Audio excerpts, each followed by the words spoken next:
thousands of years of oral storytelling on this land that continues today. We'd like to take this moment to acknowledge that FEMS and this weekend's poetry is happening on Wampanoag land. In the American colonial mythology, Wampanoag people are the nameless Indians in the Thanksgiving story, only mentioned and praised when saving white colonizers in history, rendered a people of the past. However, Wampanoag people still live on their traditional lands here in Boston, in eastern Massachusetts, Cape Cod, the islands, and parts of Rhode Island. We encourage you to learn more and support current decolonization efforts led by Wampanoag and other tribes, such as land reclamation and language education. We named the land theft, ethnic cleansing, and displacement that occurred in order for FEMS to take place. We acknowledge this with humility, respect, and gratitude. We're going to take a few seconds.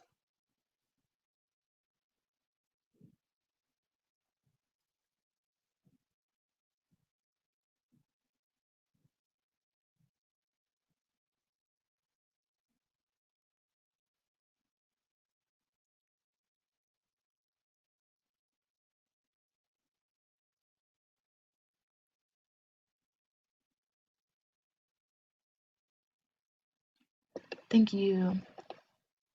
So what is FEMS?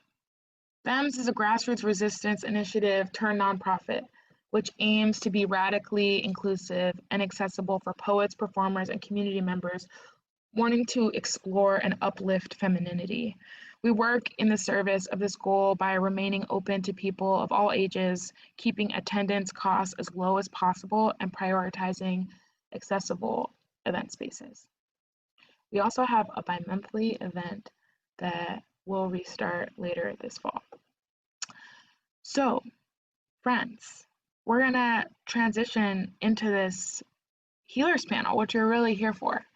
And so I am going to ask that everyone who is not a panelist or a moderator turn your video camera off by, if you start to move your mouse, a panel at the bottom will appear, and there will be a video camera icon, and you can press stop video.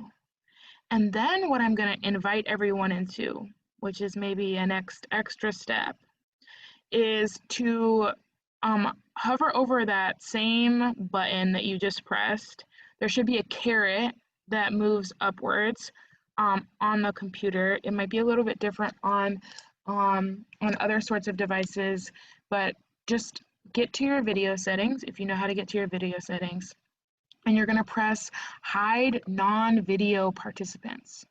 If you're able to find that button and check off hide non-video participants, you will be able to see just our panelists on the screen.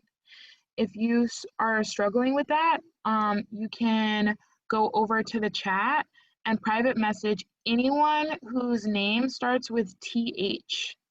So that's Polly, Michaela, and David, and a backup device, apparently. Any one of those people will help you to turn your camera off and then and or hide non-video participants. Thank you. Now I have the pleasure to invite my sweet friend, Sol, who will be our moderator for this evening. Sol, who uses they, them pronouns, is a Venezuelan-American community organizer, freelance facilitator, energy worker, and intuitive space holder living on occupied Wampanoag territory, and is my neighbor. Sol is a budding herbalist with a deep astrology and tarot practice. They are a learning abolitionist and experiment with one-on-one group spaces to explore how consciousness, healing, and transformation ripple through our spirits, bodies, and relationships. FEMS is a space for celebrating femininity, but does not prescribe specific identities and experiences. Okay, friends, welcome, Sol. Yes, thank you, Zenaida, for that introduction. That is me. I am Soul. I am really excited to be here. I use they, them pronouns. I am currently on Wampanoag territory. And I am feeling really energized to be here, not only because I have personally felt the magic and medicine of a lot of people on this panel, but also we're in a very pivotal moment right now, following full moon in Aries, following or within really critical moments, asking us some really deep questions about what it means to show up individually and collectively to this moment, right? And how I'm experiencing it is like what really we need to bring from within ourselves individually and ourselves collectively to meet what is present. So I'm so excited to dive in with all the beautiful panelists here. So before I introduce the magic, I want to invite folks to take a moment to do one or two things that would allow you to get a little bit more comfortable. Whether that is getting some water, releasing some tension in your jaw, in your shoulders, setting up some support for your back, fixing your chair, whatever it is that you need to do to get more comfy and be here with us for the next hour and 15. That was my quick math. Finally, I want to let folks know that we're going to be gathering questions, and you can message them to Micaela, who is going to be messaging them to me. Thank you, Micaela, for doing that. So feel free to private message Micaela on that. Yeah, I'm going to introduce these folks. And as I'm like opening the door to these beautiful healers, I want to offer y'all these flowers that I gathered for y'all to reflect back the medicine y'all are bringing and the beauty that y'all share with us. So thank you in advance. So I'm going to be reading folks' bios, and then I'll pass it over to questions. And I'm also going to be pasting the bios in the chat so folks can follow along as I'm reading. All right, so first and foremost, I am introducing Ana Maria. Ana Maria is an Afro-Taino self-healer, budding herbalist, full spectrum birth doula, birth educator, photographer, and community organizer, a graduate of Seed Root and Bloom and Ile Ashe Herbalism programs, and currently a student of the Sistahs of the Calabash. She has dedicated her life's work to supporting historically oppressed communities in building healing-centered communities for building power, dismantling racism, and connecting with joy. Thank you for being here, Ana Maria. It's true, we do love Ana Maria. Next, I'm gonna introduce Banah. Banah is a non-binary queer Syrian poet, pronouns they, she, they, and a mermaid raised in the US South. Yes, a jewelry artist, energy healer, Reiki master, herbalist, and priestess of the Syrian Goddess Inanna. Zay is currently a PhD candidate working on her dissertation about Syrian women's creative work in revolution and war. Amazing. Thank you for being here. Honestly, wow. Next, I'm going to introduce Taina. Taina is a Liberian, Nigerian, American healing facilitator through the mediums of body and energy-based psychotherapy, coaching, energy work, and spirit work, and Qigong. She has worked across a range of organizations and institutions, including the United Nations, New York City, and Massachusetts public schools, and a community-based trauma response team focused on providing mental health support for young people and families impacted by homicide and community violence, among many other adventures. She believes that the process of remembering our wholeness and transforming our relationship to our bodies is a fundamental part of the quest for liberation. She is the co-creator and performer of Coming Out Muslim, Radical Acts of Love. Thank you for being here, Taina. And finally, I have the pleasure of introducing Myrto. Myrto is a community herbalist and astrologer living on Mohican territory. She focuses on sexual healing and health through plant medicine and sex work. Myrto teaches many classes on astrology and plant medicine, drawing from her lineage wisdom of the Mediterranean. Thank you for being here, Myrto. And I'm so excited to be here with you all. I am going to pass it over to y'all, allow each of you to introduce yourself maybe a little bit more, whatever it is that you want to share with us tonight, basing on the question, what are the tools in your healing tool belt? I'm going to paste this question in the chat. So what are the tools in your healing tool belt? So I'm going to allow whoever feels called to start, and then maybe we can roll from there, if anybody feels called to begin.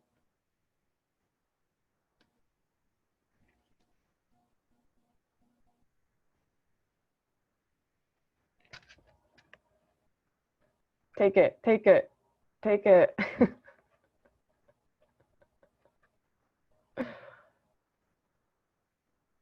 All right.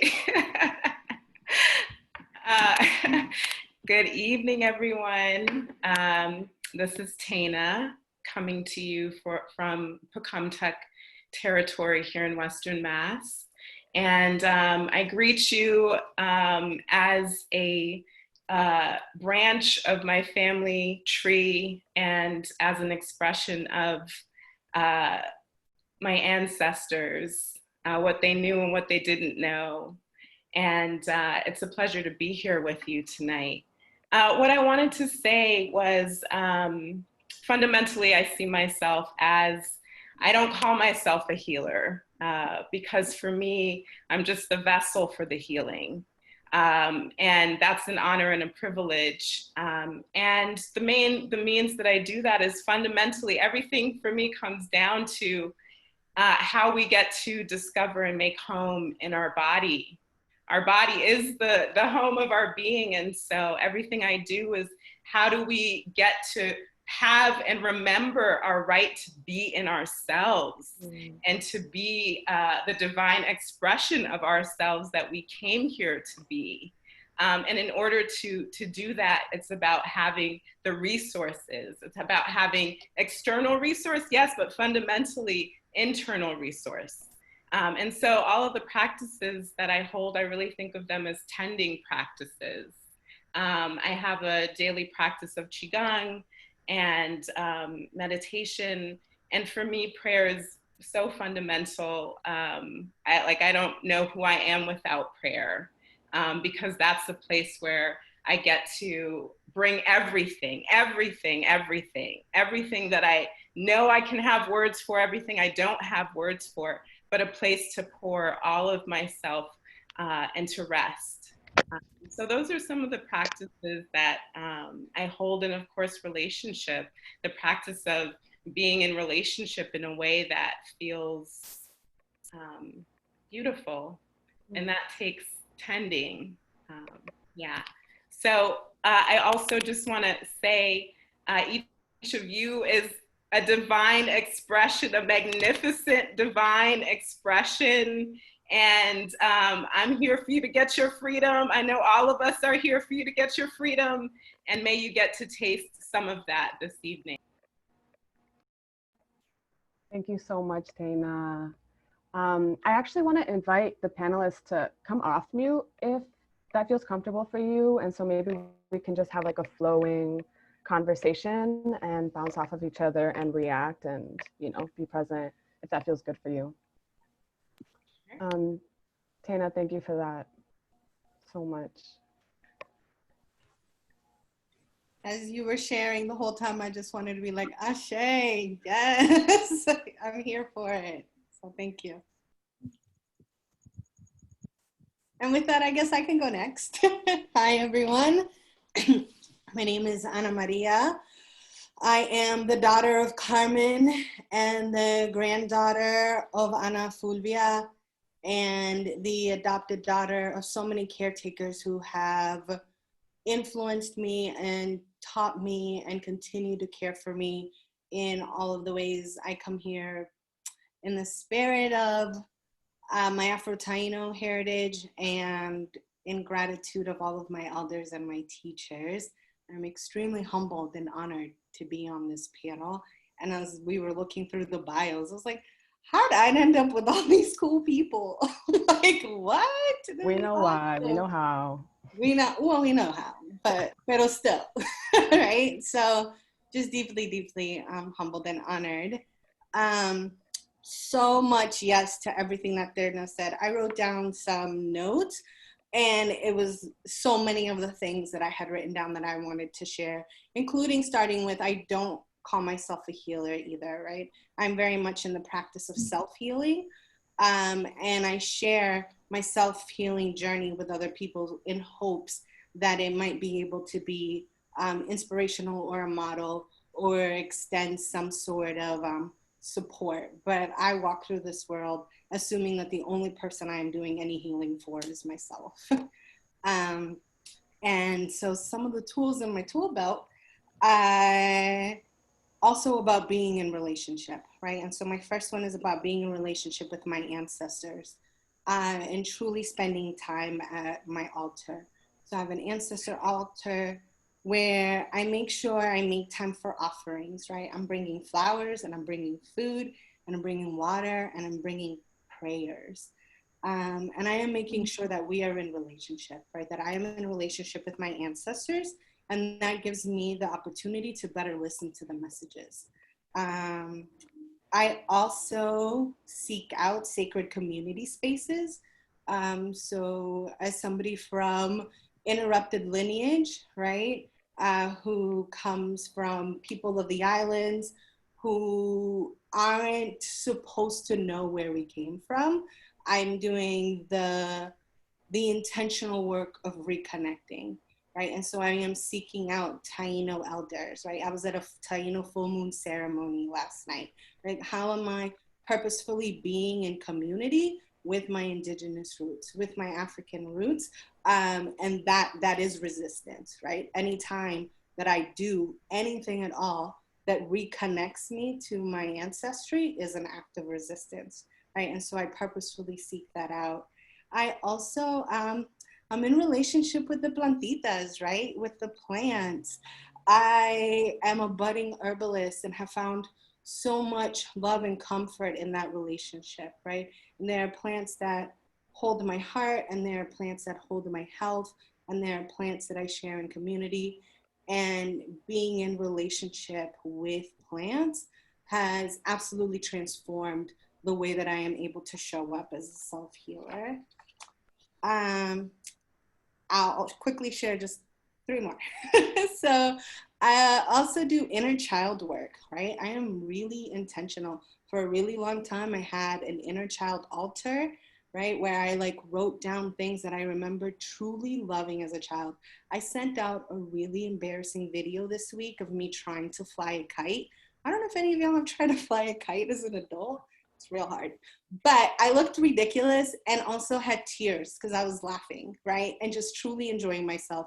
And so I purposefully seek out moments that heal the parts of me inside of me that were hurt as a child and as part of my younger self, so that I open up room for my present self to be able to hold joy and laughter and healing. I go to therapy and I spend time with chosen family. And I believe all family is chosen family, because if you're my family, I chose you and you choose me, right? And so those are the main things in my tool belt. I love that. I love the theme of not calling yourself a healer. That's exactly what I wanted to talk about. Just like have so much gratitude for this space.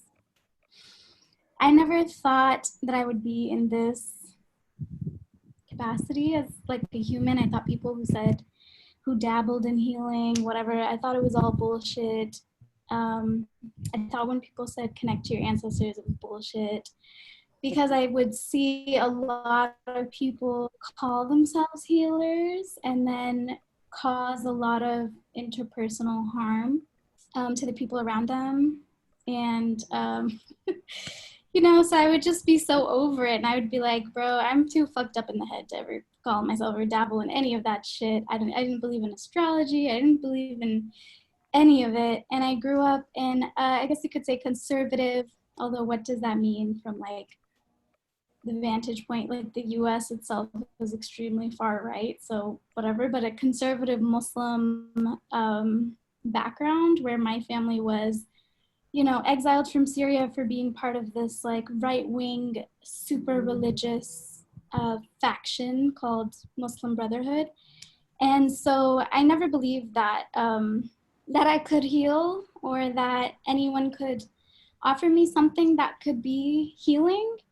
And in fact, a lot of my healing has not been from human people who call themselves healers. It's been under waterfalls or healers or the ocean or a forest. And when I like think about healing, I think about my grandmother and my dad who grew up in a Syrian village with no electricity and like, you know, no hospital. And whenever they were sick or whenever I was sick growing up, my dad and my grandma would take their hands and just firmly place them like right here on me. And we're not super like affectionate or whatever, but they would do it with such love.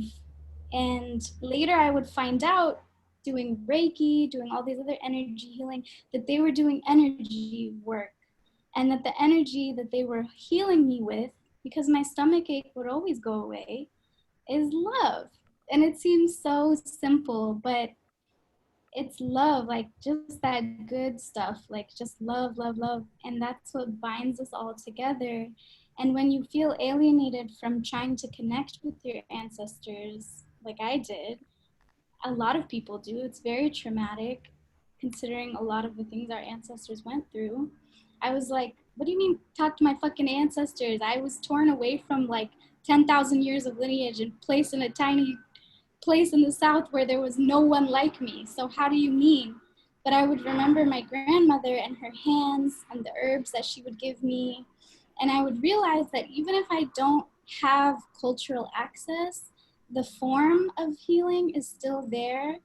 And even if it's not ancestral, the being, the soul essence of who you were, whether you were a bear or a flower, or you used to, you know, like put your paw in some fucking honey and lay in the grass, you can access your essence and what brings you joy. And you can learn to be aware of your time and the ways that even unwinding, you know, in sensual ways, in sweet, soft, tender ways, that you start to piece together this sensory map to your healing, like the smell of bread baking or the softness of rose petals. And you realize that all these little things, all these little tendrils of love and resource that they're giving you every single day, that is your healing. And it's often what your inner child loved the most, like putting your head to the earth or playing with the worms or all that weird shit that you love to do. Like that is part of your source aligned nature. So many distortions or other things have gotten in you that we all have, just layers of shame and guilt and trauma, that it's just feeling that resource in there that's always around you and always available, even when you least, you know, expect it.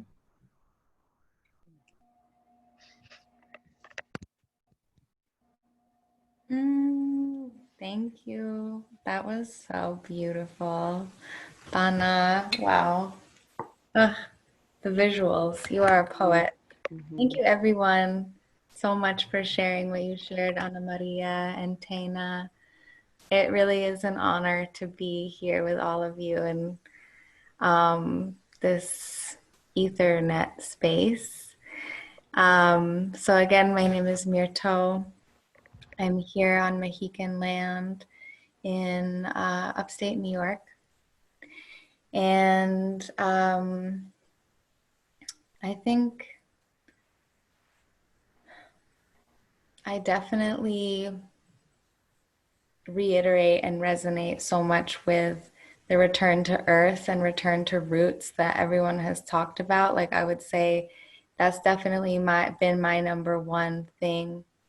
And I've been studying and practicing plant medicine explorations and offerings for many years now. And more recently have gotten really into learning the medicines of my lineage. My mother's from Greece, and I go back whenever I can. And last year was really lucky to find an elder to study with there and live with, an older Scorpio queer man. It was just like everything came together so magically. But I was really sad this year when the pandemic hit, because I was planning to go back and see my yaya, who is getting really old, and I really reeled it in and was able to use a lot of the things that I learned there and learned from just my communications with my spirits, my ancestors. I devoutly practice and worship Aphrodite, Aphrodite, and Hecate, and other deities. And I also, this pandemic really has pushed me into connecting with my other half, which is Jewish lineage, and learning a lot of the finding queer and more earth-based practitioners of that. And I think that's been a big thing that I've been hearing resounding from a lot of people that I work with, is that maybe people have more time to reflect on all these parts of themselves. And for me, I grew up really dismembered from that part of myself and was only identifying with one part of myself. And so I feel like the wholeness of the ancestral reconnection happening has been a really big, beautiful healing process this year. And I think what continues to be the thread that weaves everything together for me are the plants and the stars, and how those things are a reflection of one another so much. I'm really into astro-herbalism, kind of incorporating the essence of, a sign like Leo, or a planet like the sun, with something like calendula, which I'm drinking right now, and I think that that's something that grounds me so much, really remembering that woven interconnectedness that we are as human beings, of walking on the earth, being able to speak to the plants, being able to hear what the stars and the planets are telling us and saying us, and the stories that come from all of our respective cultures that in a lot of ways speak of the same things, the same truths, the same human experiences in all of the different ways that they can. And I think just if I'm feeling overwhelmed or stressed or sad or angry, I always find solace going outside. And that can look like so many different things depending on where you live. I just moved back to the country from living in a city. So when I lived in a city, it meant going to the park, or even just right outside my apartment, there was an olive tree in New Orleans, which I felt was my ancestors being boom, here you go, and I would just sit with the tree. I love doing plant meditations, which is something that I shared in the documents, I think, to everybody. And I feel like that's a really accessible tool. And I think it's really important when working with plants to build a relationship to them, because you're receiving a lot from them, and it's I wouldn't just walk up to like someone and be like, hey, I heard you got this thing. I need that. Give it to me right now. You know, like I'd be like, hey, how are you? Who are you? This is my name. What's your name? You know, so anyway, I'm just rambling. But I had a long day on the farm, y'all, so I'm a little bit toasted. But I'm really happy to be here. Thank you all so much. Thank you so much, Mirto, and thank y'all so much for sharing. I'm feeling like a glistening energy and also feeling really grounded, which when I can experience both of those, I feel like I'm in the presence of a lot of magic. So thank you for eliciting that in my body. And I'm also really loving this conversation. I feel like what I'm feeling in my body is a making of healing accessible, as opposed to being like there's only key people that can hold the practice of healing, which can also be a kind of like dehumanizing practice sometimes, right? Of the quote unquote healer. But instead, like really allowing that to be like a birthright. Like we are born with the deservingness to heal, right? And to heal ourselves and to heal with our communities. So thank y'all so much for bringing that in. I want to offer y'all the next question, and you can like share whatever you want, or we can like bounce off each other. And you pointed to this a little bit, but you know, we're in a pandemic among a gajillion other things, and just like this intense energetic moment. And I know for myself, the moment that we pivoted into pandemic, like my body, my life pivoted towards pandemic, my practice, all of my healing tools had to shift with me. And some of them deepened, some of them expanded, unraveled. I had to put some aside. So I would love to hear from y'all. What has your practice looked like since the pandemic began? And what, if anything, changed from before the pandemic? So I imagine a ton of things, you know, you can share a few. Good question. Mm-hmm. Mm-hmm.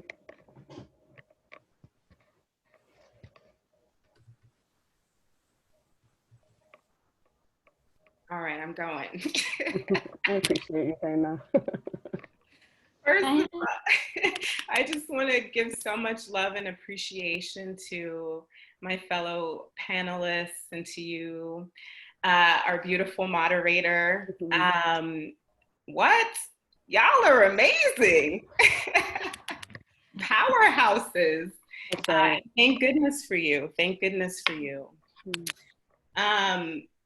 I wanted to say about this that, well, I wanted to just go back to something that I heard, which is you can access your essence. I think Anna Maria, it was you that said that you can access your essence. And for me, like that's pretty much what it all comes down to. And so in the face of the pandemic, I was like, ooh, I gotta lean in even deeper, actually, you know, in the face of something that disorganizes our sense of everything in a way that none of us have ever experienced before. Yeah. Holding on to the things that allow me to go closer to my essence. That's really been my journey. So just actually continuing to do what I've been doing, which is my Qigong practice. I love Qigong. Anyone who knows me at this point knows I love Qigong. And I love it because it has allowed me a deeper space inside of myself. It's allowed me space inside of myself to notice. And for me, getting to our essence is really about noticing. Noticing what is you, what is not you, because we're so bombarded by things that would have us live in illusions about who we are. And listen, a pandemic sure is a great time to let go of some illusions about who we are and who we think we are. So No time like the present to divest ourselves so that we can be available for this amazing possibility, like a wormhole that has opened up for something that we've never seen before, for us to remake this thing. And so I've been focusing on my nervous system as part of that. I have a very sensitive nervous system. I get activated. I'm one of those hypervigilant, you know, people who's had a lot of muscular armoring. That's my default. And so for me, the things that have allowed me to be able to train my nervous system so that when the spikes come, because they come, every day they come, but to be able to get back to a place of more ease in my being, that's been really fundamental. So Qigong, but also meditation. I was someone who never meditated. I would struggle because everyone says it was so good for you, it's so good for you, this and that. And I never quite could get it. You know, I couldn't quite grasp it. And so finally I read a book, which I strongly recommend, called Bliss More by this person named Dwight Watkins. And it was the thing that got me to actually sit down and meditate for up to 20 minutes a day. And that has also really helped my nervous system as well. One thing I totally meant to offer something for that beautiful document, but missed the little deadline. I also practice Jinshin Jutsu, which is similar to acupuncture minus needles. And so another thing that I frequently do is I hold my fingers. Your fingers and your hands are like magic, just hanging out, available to you constantly. And actually by holding your fingers, you are stimulating your organ systems, and you are soothing and helping to harmonize emotion. So your thumb is anxiety. Just by holding it, you're helping to harmonize that in your whole system. Fear, anger. Is that a surprise? Anger? Sadness and grief and trying to, effortfulness, that sense of just like working so hard. So literally just by holding my fingers each day, it's another way to help me relieve my nervous system. So yeah, just wanted to offer that in. The abundance. Thank you for sharing. I was cracking up at one point because I feel like you looked at my notes before this, right? Like the two things I wanted to lift up, you covered both of them. And I'm just like, it's going to look suspicious if I go after you every time and just say what you said. But here we are. I don't know if you've heard that idea that there's like ideas floating above us that are waiting to be born. We apparently both grabbed some of the same ideas today. So I had just two things that I wanted to, I guess, reinforce that were just shared. About 9 years ago, I had a deeply personal and traumatic loss. And I was having a really hard time with grief. And one night when it was really, really heavy on my heart, I called my best friend and I was desperate. And I was like, what in the world am I supposed to do with this pain, right? Like, how does anybody handle this kind of pain? I don't have the tools for this, right? I remember saying, like, I don't have the tools for when something is this big and this expansive and this painful. And she wisely just said to me, it's the same tools. There's no new tools. There's no secret tools. There's nothing else available that you don't already know or that you don't already have. And that has fundamentally reshaped my life, right? Because I stopped looking for like magic elsewhere, right? And ideas somewhere else, right? That all of the things that you put in practice every single day, or that you try to, or you aim to, right, are the same exact tools that get you through moments of crisis, that get you through moments like this, right? There's nothing else out there. There isn't like a secret thing we just haven't figured out yet, right? It's the same tools. It's rest, it's water, it's nature, it's connection, it's boundaries, it's plantitas, it's crying yourself to sleep, it's eating good food, it's friends, it's poetry, it's reading my horoscope in the morning, it's therapy, it's sex, right? It is whatever is accessible to you in that moment.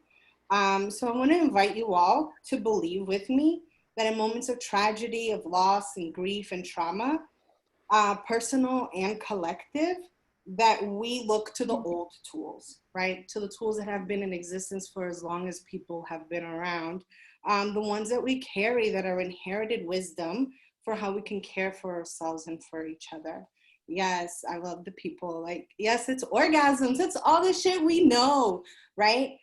But and I want to add, which is the second piece, which is why I'm like, damn, right now we're on the same wavelength, right? Was this line from my therapist that I hold on deeply to, is to do the best that you can with the nervous system that you have today, right?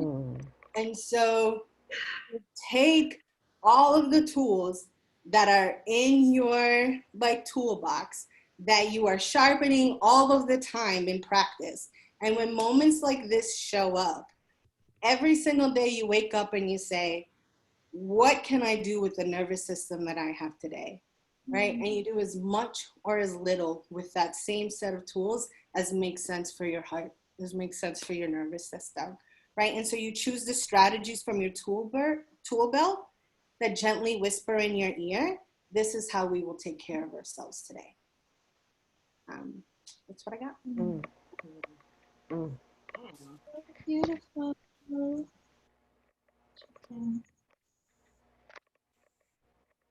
Wow. I think one thing that like I wanted to share that I've been doing that has been a big shift for me and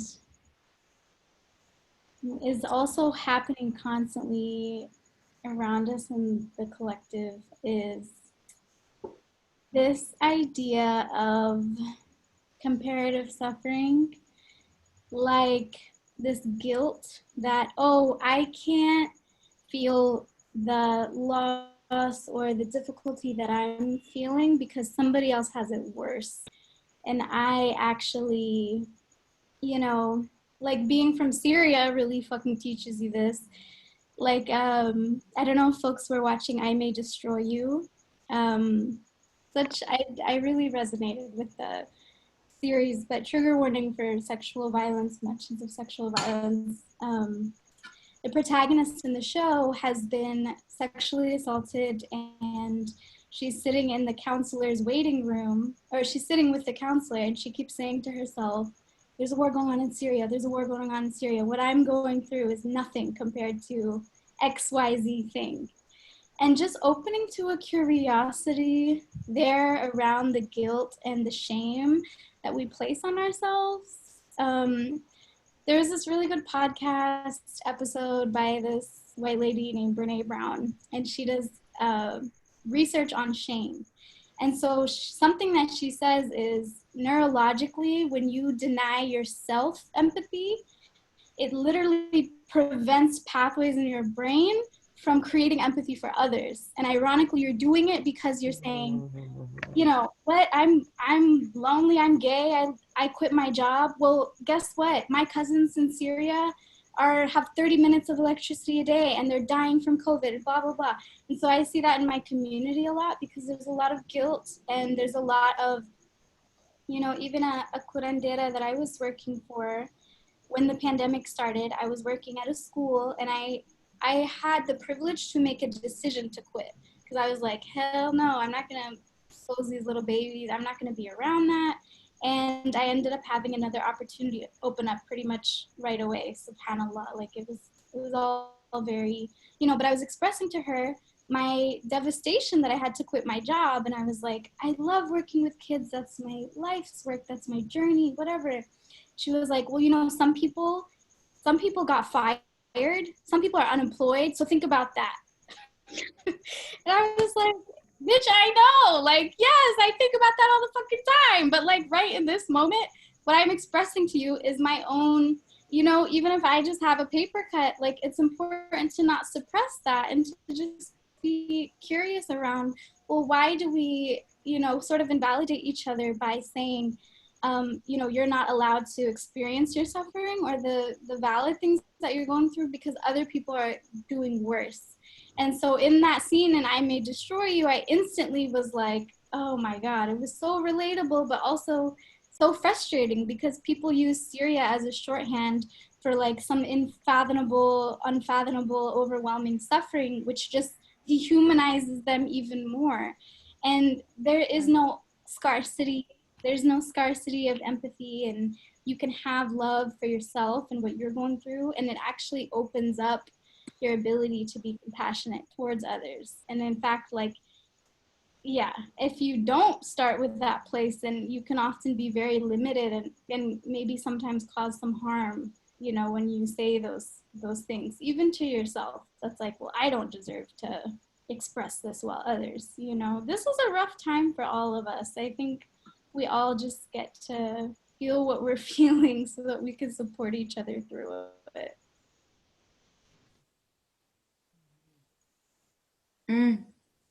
Yes.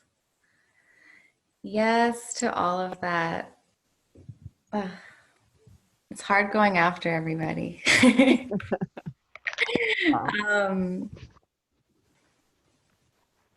Yeah, I feel like that's one of the things that the plants always teach me is about resiliency and abundance and like, yeah, there's never not that, I mean, definitely colonizers have depleted a lot of the earth's resources. I'm not saying, yeah, the earth is just take what you want, but the earth does teach us so much of that regenerative, like there is always enough for us.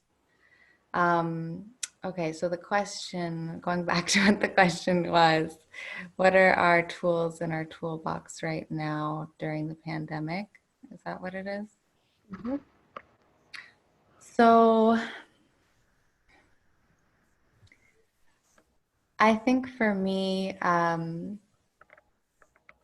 this time has definitely taught me so much about really remaining, and I know this is cliche, like stay present, you know, like it's something people say all the time, but as someone with a nervous system that is often anticipating something horrible about to happen, you know, and just that being something that has always been for me,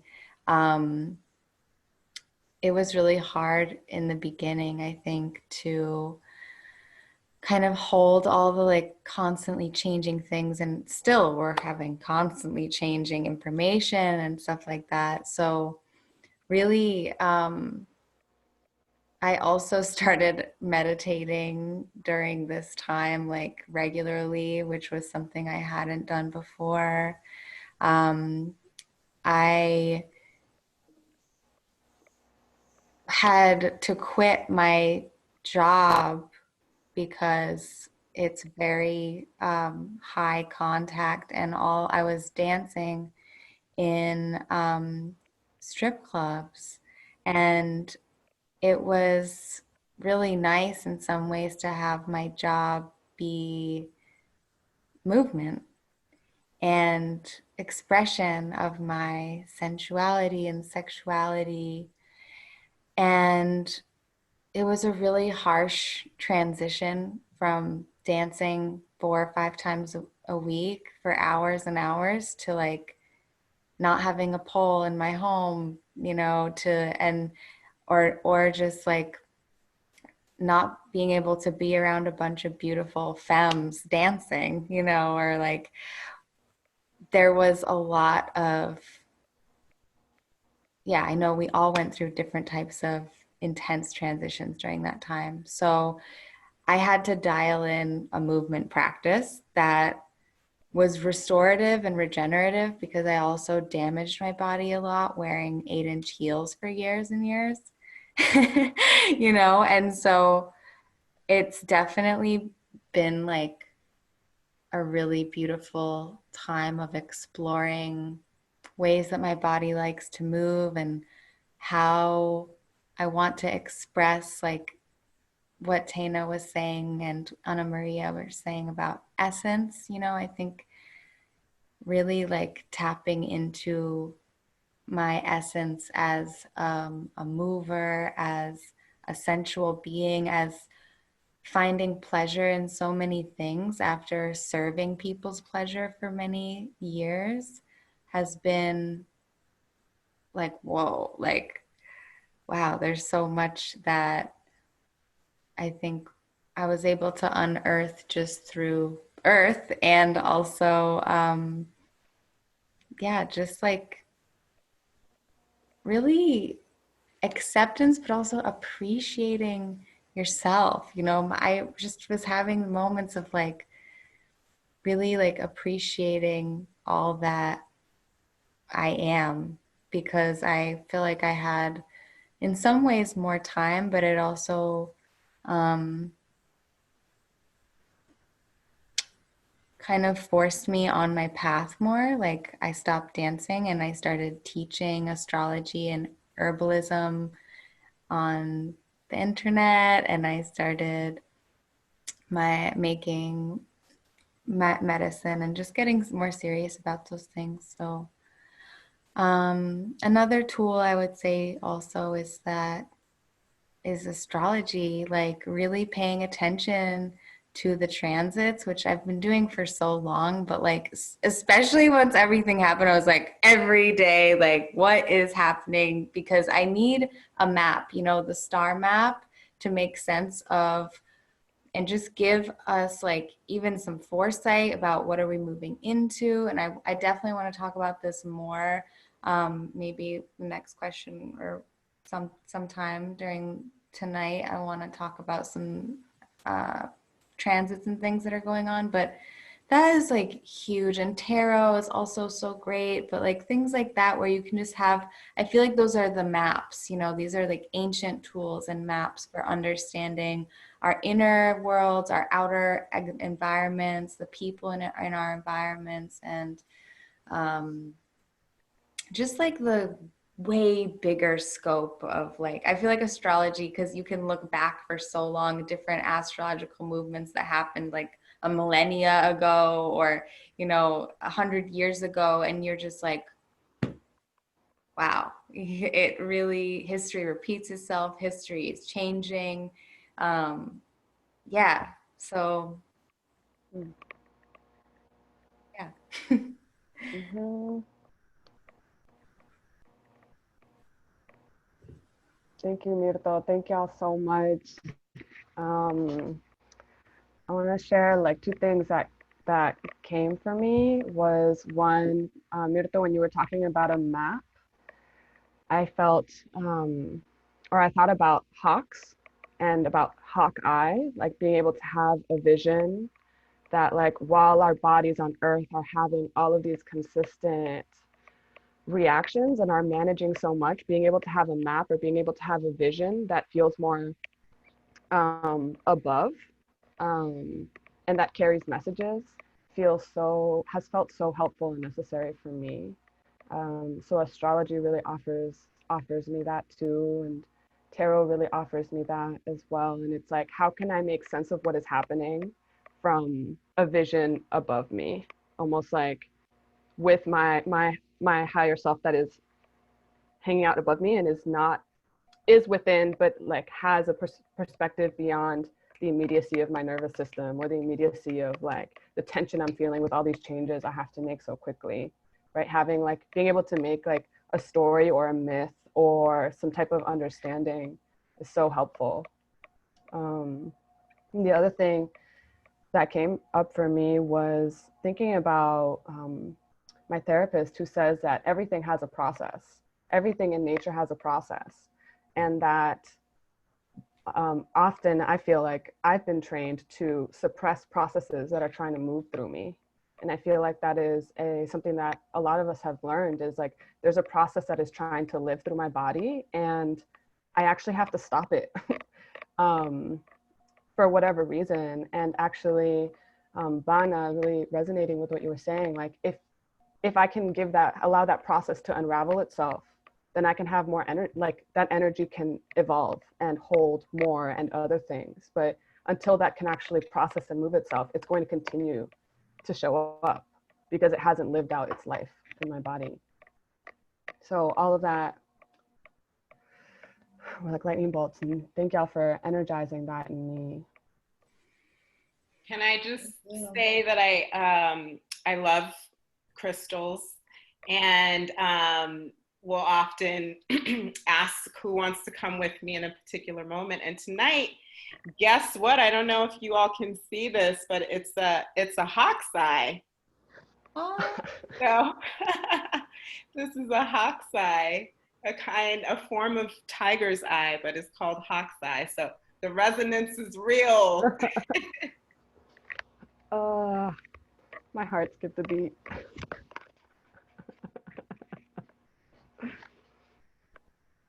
Thank y'all so much. The magic is very, very real and serious. I'm gonna invite us to like take a breath because there's a lot happening. So just take a breath on your own accord and release and let go and welcome in whatever is needed.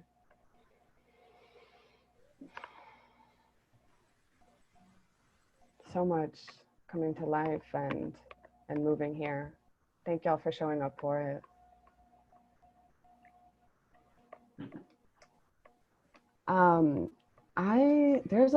There's like so many questions, and I'm just going to continue to bring them out until we run out. This is the last one that was shared by Zenaida and Dee to me, and then there's a few that have been gathered from the crowd. So this question that I'm sharing right now is, what are some of the things you are noticing cosmically, communally, individually as we move through 2020? And what does it mean for your and our journeys together? Feels kind of like a harvest question.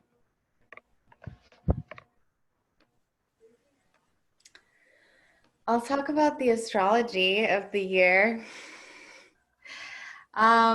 So 2020 has been the final year of Saturn being in Capricorn. So maybe y'all have heard a bit about Saturn as a planet. Oh, your Saturn return.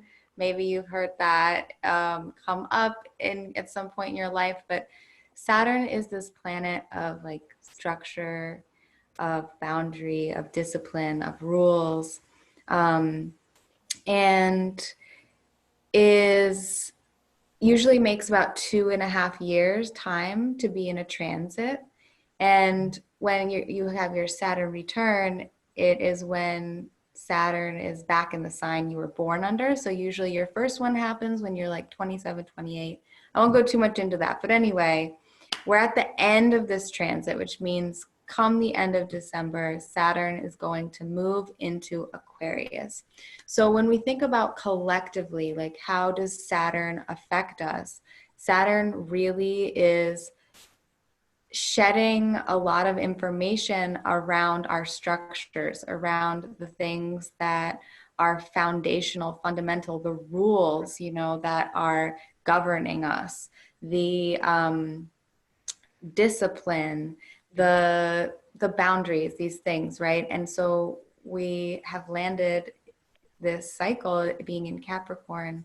Capricorn is a sign that really can bring us so much into like traditional things. And I think that this year has really illuminated like the power structure within Saturn that is traditionally colonially fucked, like it's, to me, Capricorn can be an energy that is very hoarding of resources and I'm talking like with all signs, there's the low vibration, there's the high vibration. So I'm not saying Capricorns are bad, right? But I'm saying when we're operating on a low vibration of Capricorn, it can definitely be greedy. It can be that energy of, I want to climb to the top. I don't care who I step on. It can be that kind of energy that we see that I feel like capitalism really can be extra strong when coming through Capricorn. right? So I think like it's been a year of ending this cycle of Saturn and Capricorn. What has that been teaching us individually, though, about our value? You know, in a system that places value on how much money you make, on how successful you are. I think on individual scales, Saturn and Capricorn has really been testing that. And especially with this last year, Jupiter moved into Capricorn as well. So conjoining Saturn and Jupiter and Pluto. Pluto is the planet of transformation, right? And like really kind of does a lot of shadow work. So Jupiter, I think, also has expanded, and especially Pluto being near Jupiter, that is like in some traditional astrologers' point of view, like that is when a pandemic would occur, you know, when, because Pluto is also like the planet of illnesses, of irreversible things. So Jupiter expands everything.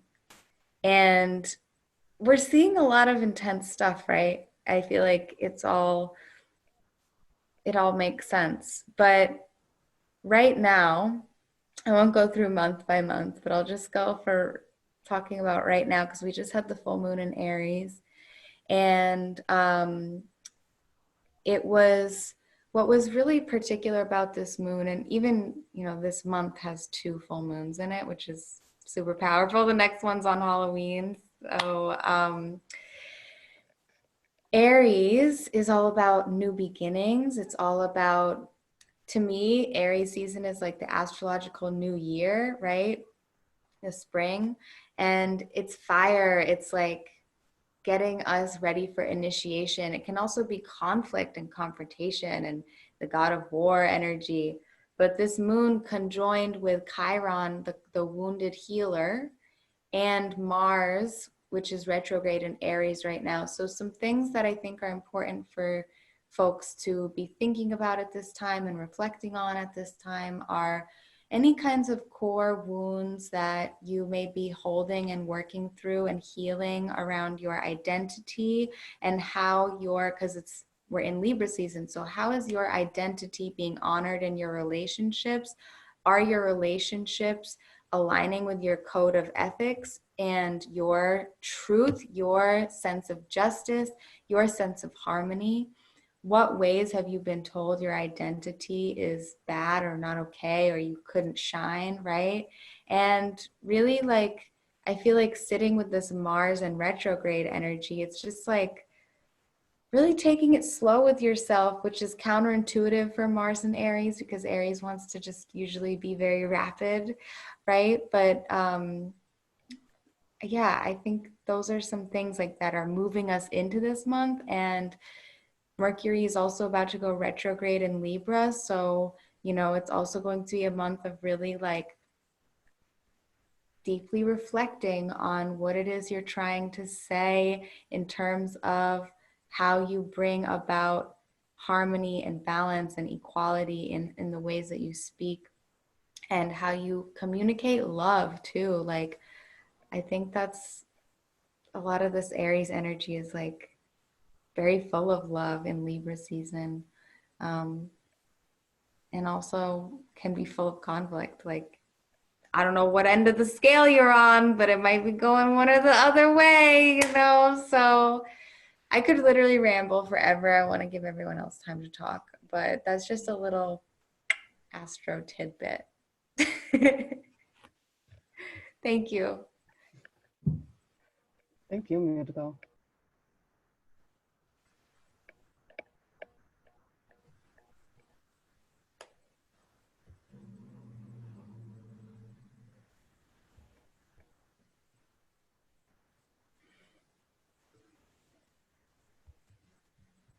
Anyone else want to share some harvests y'all have gathered through this portal that we're moving through?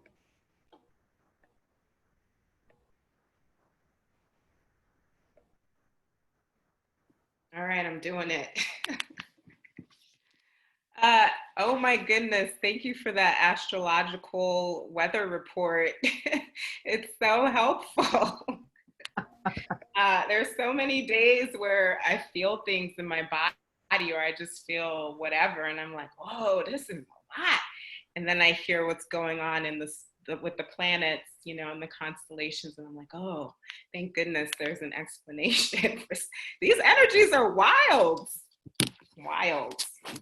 I just wanted to take a moment to really actually talk about hope for a second, because one of the things that I've been struck by in this pandemic experience is just the vastness of experience that we're having. And I think Banah spoke to this in terms of like the ways that, you know, someone's like, oh, well, so-and-so is suffering more or suffering over there, or it's not okay for me somehow then to like maybe be okay where like in this moment. And I really want to challenge that, because what we're noticing, or at least let me say what I'm experiencing and a lot of people I know are experiencing, some folks, this is like the super train, the bullet train to your evolution. You know, you're getting to clear space in new ways and really discover and get to your essence in a new way. And other people are, you know, in a world of such grief and difficulty. How do we deal with that? And so one thing that's helpful to me and to remember, especially also as the news gets worse and worse, it feels like, you know, sometimes I find myself being like, oh my goodness, you know. And what I remember in those moments is that hopelessness is actually a tool of empire. And that oppression depends on our hopelessness. And that this paradigm is dying, y'all. The thing is dying. It's dying. And these are the death throes. And we knew it wasn't going to go down easy, and it's not. So the death throes are hard to deal with. The realities of what those death throes are hard to deal with. And so for me, it's like however you can feed your hope, however we can feed each other's hope, however we can not let a sense of despair cause us to fall asleep. That's the thing. It's like, so I just want to encourage, I know there are days, many days where I feel discouraged, and even if I don't say it out loud, there's that discouragement somewhere. And so please hear this, hear everything these brilliant, beautiful people have said as an encouragement to you to stay awake. Because if you don't feel pain, you also cannot feel joy, right? And we have to know both, so that as we shape new possibilities, we are making the widest world possible. And so be encouraged, stay awake, y'all. Yes, that's what I wanted to say. And just to say, be rigorous and vigorous in everything that supports your awakeness.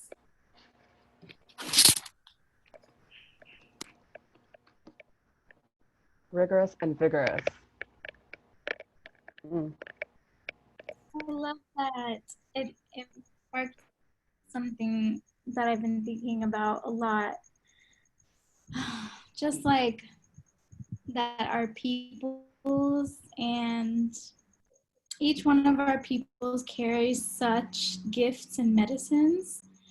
And I think I read in some like Vice article or something I was reading, and it was like, hope is a colonial thing, like not everyone can have hope and blah blah blah. And I was like, what are you fucking talking about? If my ancestors, if my parents didn't have hope, if the people who are related to me in Syria right now didn't have hope, I wouldn't be here. Like, they have operated on hope, and it's not a luxury. It's something that this feeling of hope in your heart it's such a gift to have, and it can be really tough to like remember that we all can tap into it, because there's so many forces that dismiss it and, you know, invalidate it. But it's this beautiful wellspring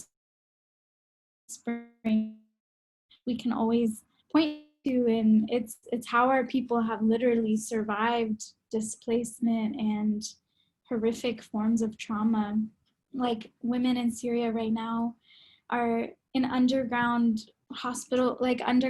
shelters and hospitals and things, and they're putting on plays and doing creative things. And what I want to stress is, like, we talk about the apocalypse as if it hasn't already happened in other places, like in Syria, or as if our ancestors, native African, West African peoples didn't already survive apocalypses and show us how to survive.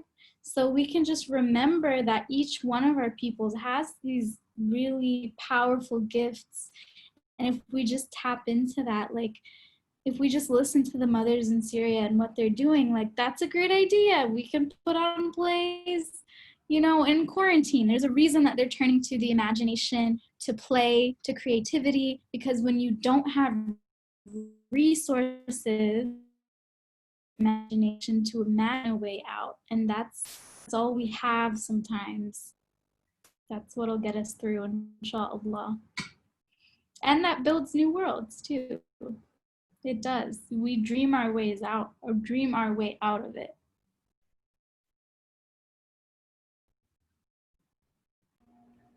Wow.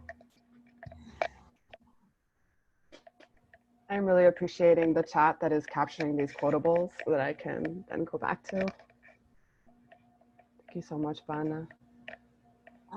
Thank you all so much. Banah, you reminded me of this poem I'm going to quickly share by Nayyirah Waheed. It says, I don't pay attention till the world ended. It has ended many times and began again in the morning, right? And I feel that that is true for so many of our peoples, right? That the end of the world has happened. It happens every single day for so many people, and then starts all over.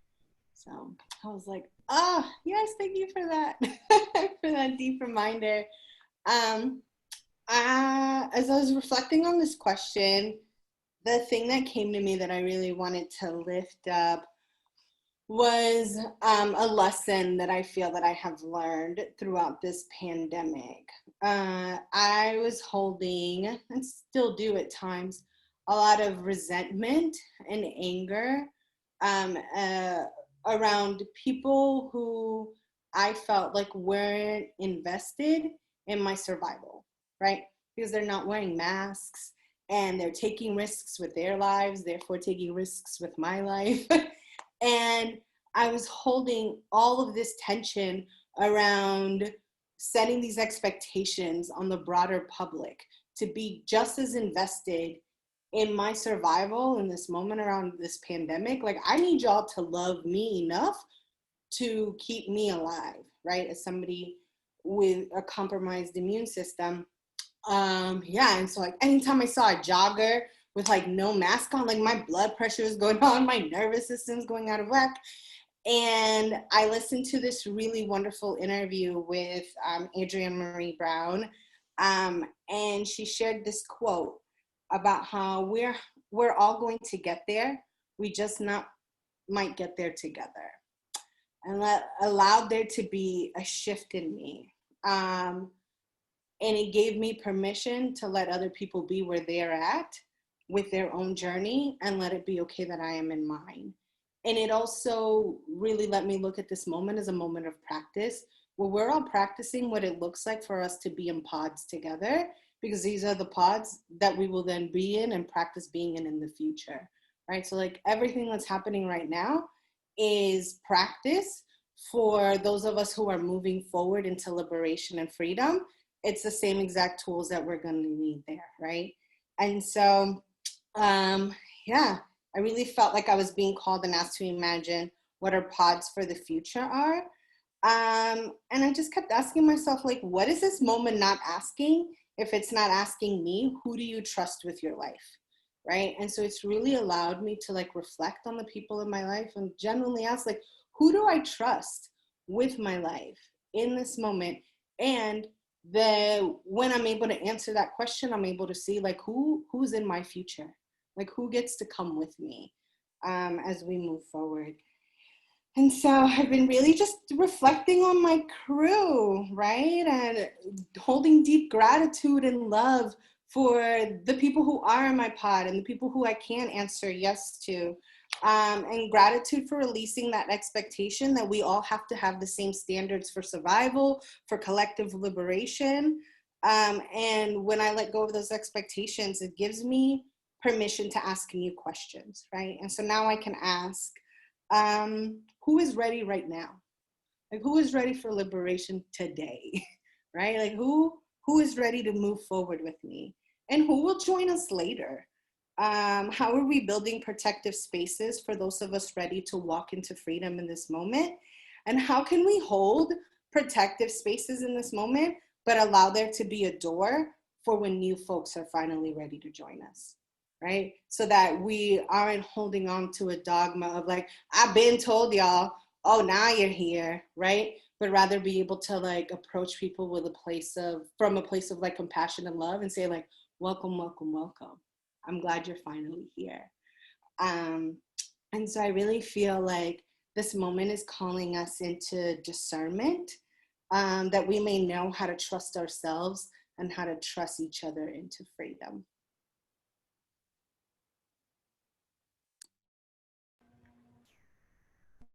Wow, thank you for that. Ana Maria, I'm wondering if any of those questions you feel like you can write in the chat, because I want to journal on them. If you can share them, that'd be helpful. So much wisdom. Yeah, thank you so much. Yeah, I really feel like it's so appropriate to be asking this question right now. As we're in the threshold, right? We're almost at like six months here in the US, at least where I am right now, of being in pandemic, which is enough time to have some truths and wisdom be integrated into the body, right? I feel like the pandemic, at least in my experience, has like shifted circumstances enough to where I have had to focus on what it is to approach my essence and that path, right? I'm thinking about this Ursula K. Le Guin quote that says, "True journey is return," right? And it's what do we find on that journey when we're on our way. So thank y'all so much for sharing that.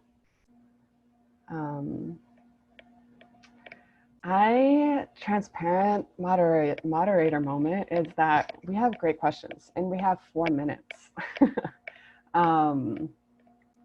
So one of the questions is folks are asking how they could find y'all, if y'all are taking clients, where can people access you, reach you? So maybe y'all can share that in the chat. Maybe your Instagram, your cat is having a moment. Yeah, your Instagram, your website, your email, wherever it is that folks can reach you. And in these final four minutes, I feel like I want to, because all the questions that folks asked, I feel like open up a lot. So I'm sorry that we are not able to get to the questions that folks have shared. And I'm gonna have an impromptu situation where I'm gonna ask y'all if y'all can feel moved to offer this space a blessing, or offer folks a blessing on their journey, what it is that you would want to tell people as they are on their journey home, whatever that means in this moment. And that home can be also that new world that we're in the process of manifesting together and building together. So you can take a moment with that and speak as feels, as you feel moved to.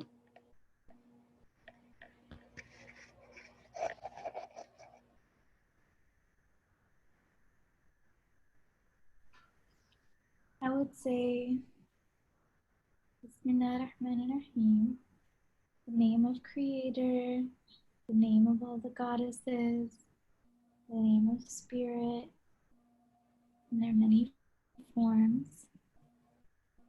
May we all feel empowered to practice boundary, setting boundaries, being in our boundaries. May we practice attuning to discernment. May we awaken to the divinity that's all around us and inside us. May we remember our essential connection and truest nature of the soft-bodied, beautiful, tender-bellied human animals that we are. I mean,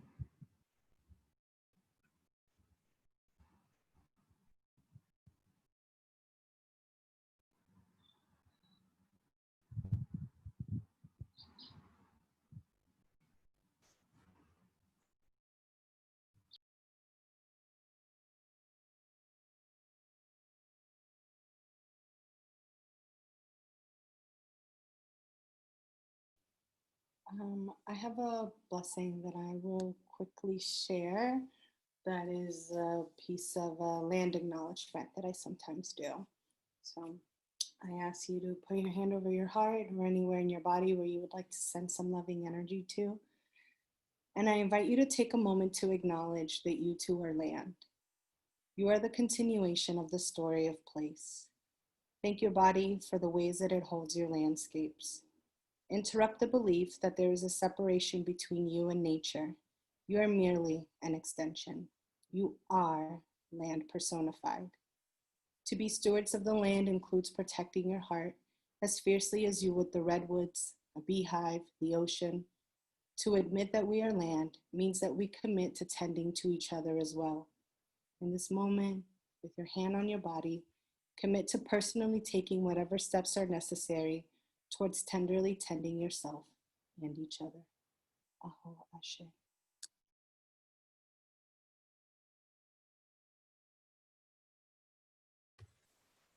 Thank you, Ana Maria. I would like to continue these beautiful blessings with the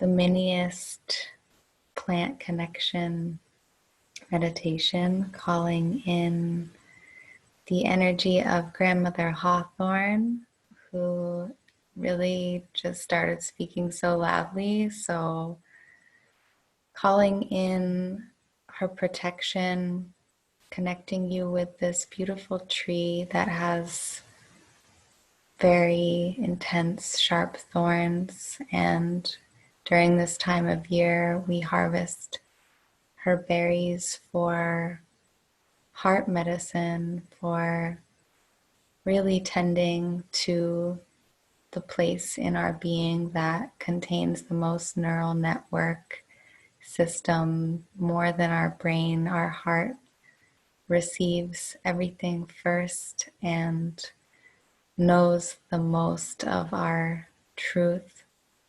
So Hawthorne is here to nourish you and connect you with your heart's truth, connect you with her sweet red berries and her wise, craggly branches of thorns,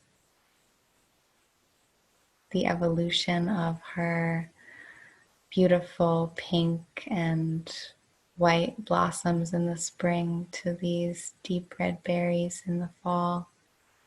Blessings on your journey and transition into fall and your decomposition, transformation season.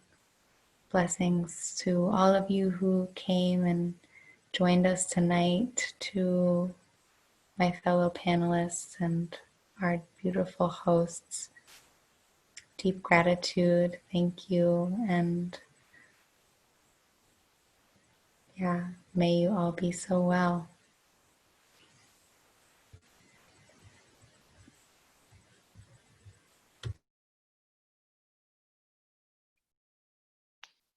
May you love yourselves well. May we love ourselves well. May we love each other well. And may we be able to clearly hear the decrees in our own hearts and follow those decrees to freedom. Blessings.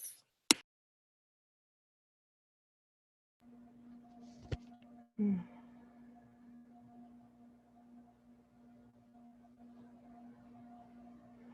Just allowing those blessings to land. Shake me up. I touch the earth. And I send you all deep resonance from the earth. Sweet songs with the birds. Fertile soil with the worms.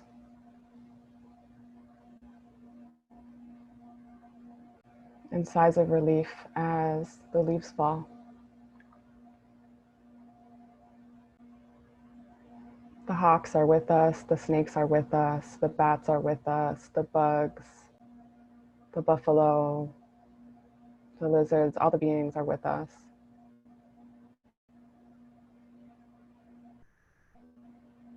And I pray for a blessed and protected journey through these worlds of worlds. Thank you all so much for being here. Thank you for bringing your hearts and your spirits and your truths and your ancestors and the wisdom that is whispered to each of your beings. And thank you to all of the participants who have shown up so deeply. I hope this energy carries you all forward.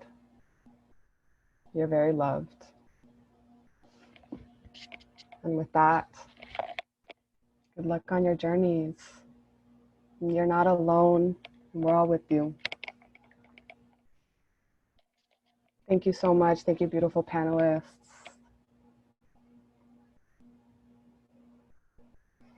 And with that, we close. If folks want to turn back on their camera and give a wave before you leave, that might be sweet.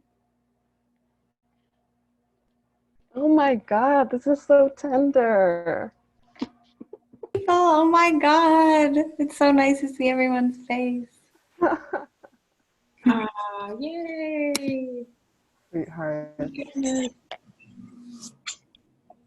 Beauties. All right, farewell, y'all.